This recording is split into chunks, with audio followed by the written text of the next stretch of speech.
Hello everyone.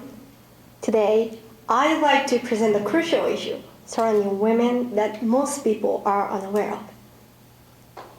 Night should that leads some girls to be unable to attend school. Night should that leads to bullying. A night should that can lead to deep depression amongst young women. This involves women's. This issue has two sides. Economic and social prejudices impact on menstruation. The economic issue is called period poverty, where sanitary pads are inaccessible for some women for financial reasons. Believe it or not, over 500 million women in the world are currently living period poverty. 1 out of 6. Each woman spends 1 million yen on sanitary products on average in her lifetime. That's almost as much as a small car. Let's look at an example of women in sub-Saharan Africa. They can't afford sanitary pads. The lack of pads forces them to sacrifice their mobility. In Kenya, 65% of girls are without sanitary products. According to the United Nations, 10% of those girls cannot go to school during their periods for fear of leaking menstrual blood, leading to bullying. This absence adds up to 20% of school days.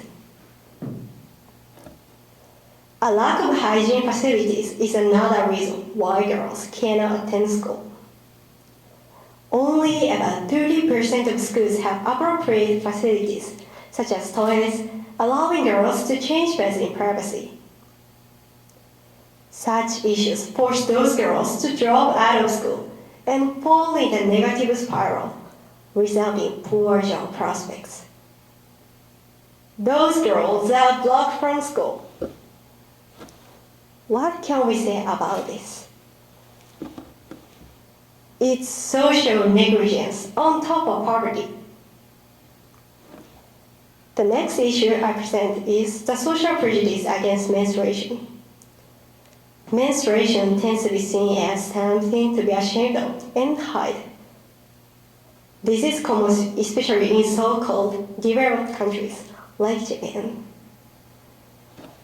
As for me, without apparent sickness, I was advised to sit aside during the swimming lesson at school and forced to advertise that I was menstruating. Since girls surely want to hide their own periods, they instead choose to skip school. I felt it was so unfair that we were forced to be behind in school simply because we happened to be female. Lack of dignity for women. Disparity to the biological sexuality and education disparity are two sides of the same coin. Then, how can we resolve these issues? I think proper sex education at school and at home is the key. Let me tell you an interesting story here. While discussing the number of pads to be installed in women's restroom in emergency shelters in Japan, a male staff said, "A woman needs only 1 pad a day, right?" Are you serious? We may be shocked to such ignorance in men. But in reality, at school, nobody taught us how we need to change pads. Nobody taught us what health risks we would have if we didn't change them often. Japan starts sex education at around 10 years old. I sometimes feel that sex education is virtually taboo in Japan, instilling a negative image of sex only with preconceived inaccurate notions. I still can't forget what was on the sanitary box in the toilet in my elementary school.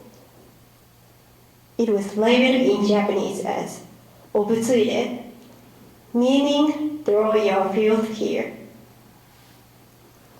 I felt it labeled a negative image of menstruation, It stereotypes menstruation as something unwanted and kept out of sight. I then attended women's school for 6 years, where I could frankly talk about menstruation with my female friends. That culture had trained me to be able to speak out about this issue, like now. Yes, culture is very important.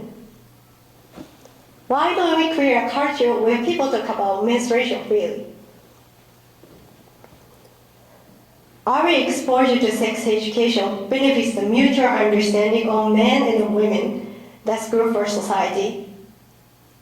Active sex education promoting prominent knowledge must help people become more aware of menstruation issues and dramatically bring the harder down for girls attending schools. It is about changing education with education. If society takes menstruation issues seriously, they will highly value sex education and start it as early as 5 years old. Scotland, France, and New Zealand do just this.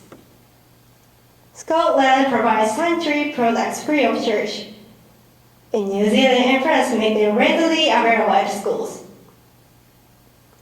Again, good education significantly reduces the disadvantages, which helps to bring society to the next level. Tackling menstrual problems sheds light on the underrepresented issues within gender disparity, educational disparity, and public health. And most importantly, provides equal opportunity for everybody.